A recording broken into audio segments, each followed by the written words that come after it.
kind of pre-plan of, this was in anticipation of this presentation today, assuming we hadn't reached agreement.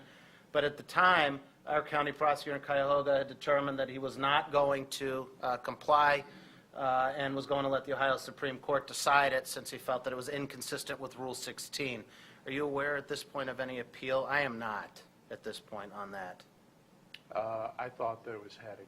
Okay, it may still be heading that way. We're not aware of that case yet, but we'll see where that works out. So far, obviously, our prosecutor has been complying.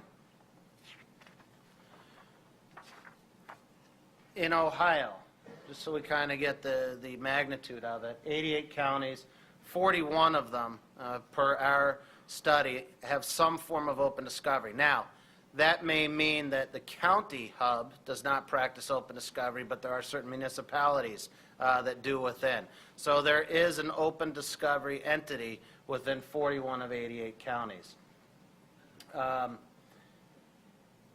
Excuse me, and let me go on. I'm sorry, that's at some point just about the majority of them have open discovery. In fact, 82 of them, if you look to the municipal courts, we counted 250 courts in Ohio have kind of practiced it on their own informally and without teeth.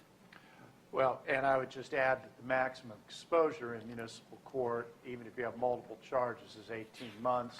Typically, they're petty offenses. They're going to result in a few days in jail, and you very rarely have gangland, drug trafficking, and those kinds of cases that have any implications in municipal court. So it's obviously helps to expedite the system in municipal court.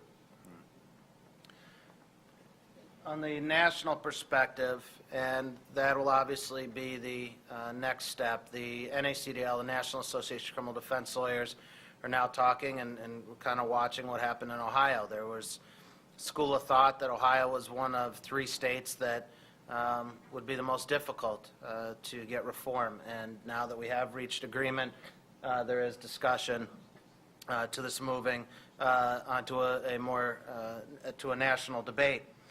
But what we have are 22 states, and I don't know if I captured it all with the blue. I apologize. 22 states have some form of open discovery. Of the 22 states that do, yeah, I didn't capture them all. But of the 22 states that do have them, none of them have reverted back or limited it in any way or decreased it in any way. This was the next clip I put in for David. I told you I did have to pay my respect, so it is no longer the original slide. And what I want to do is talk about the joint proposal. Now, we're not able to, upon agreement, release the rule yet because it's got to go to the court first. But what we are going to do is kind of go over it. You'll be the first to hear about this rule as we go forward. I will say that purists on both sides are not happy with the rule.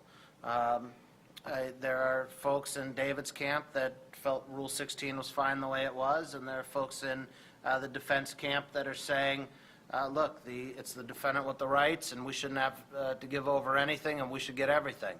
And we had met several years ago with members of the Rules Committee, representatives of the court, and most recently with the legislators that were involved in this matter, and the common thread throughout was compromise, compromise, compromise, or this wasn't getting done. And so that's why we really had to come together to understand what the issues were. The very first thing that you will see in the rule, which would be subsection A, it's purpose, scope, and reciprocity. All right, reciprocity, now there is a reciprocal obligation on defense counsel. A lot of the states that practice open discovery do, in fact, have a reciprocal obligation with qualifications. It's not that we give over everything. Obviously, you have to honor work product and attorney-client privilege, and you cannot turn over inculpatory material. So we'll go over exactly what that means. But we made it very clear that this rule is to provide all parties to criminal litigation with a full and fair adjudication of the facts. And we put out specifically who that was. And the first is we have to honor the rights of the defendant, of course. but we also want to make sure that witnesses, victims, and society at large are protected, and so that is placed all parties in the opening provision. Dave? All right. And there had been kind of through this process, we had gone through the process, we were at, give everything, started as everything's fine. There were suggestions made throughout, and most recently I've gotten a lot of calls saying, well, are we doing the Summit County model where it's inspection?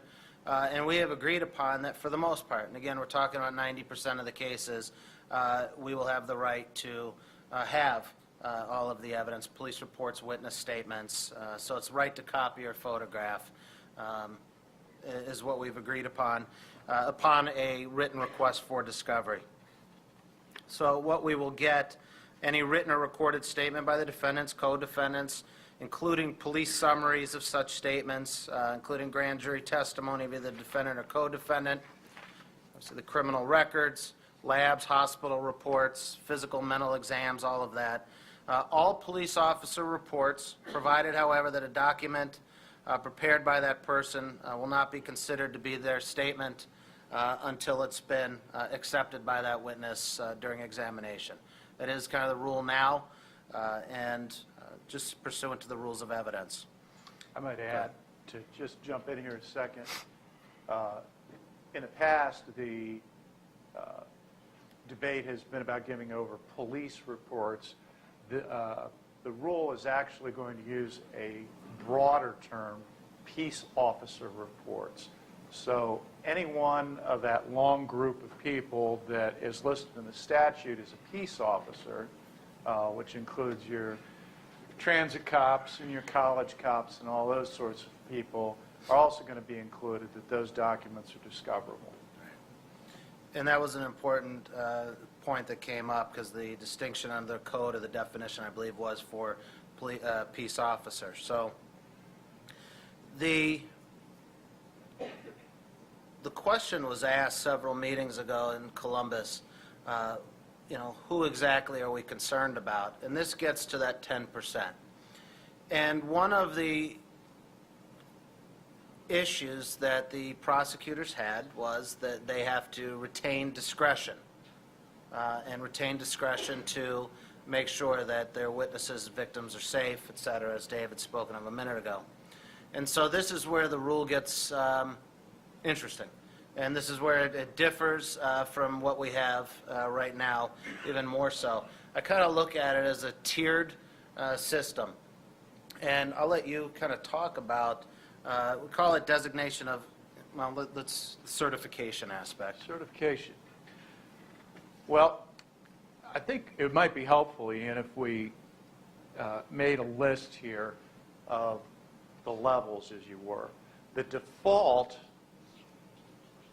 it's not a very good marker. The default position of the rule is basically everything gets turned over. And that's consistent with both sides' agreement that in most cases, I got a bad check case. I've got a felony for possession of narcotics case. We've got an aggravated assault case. There isn't anything in my file that I don't want you to see. In fact, it's probably going to help me get a plea if a plea is appropriate. Or we're going to figure out real early that trial is necessary. But there are a limited group of cases, and the prosecutors were just, and this has been the stumbling block for 20 years. What does the prosecutor do when they've got that key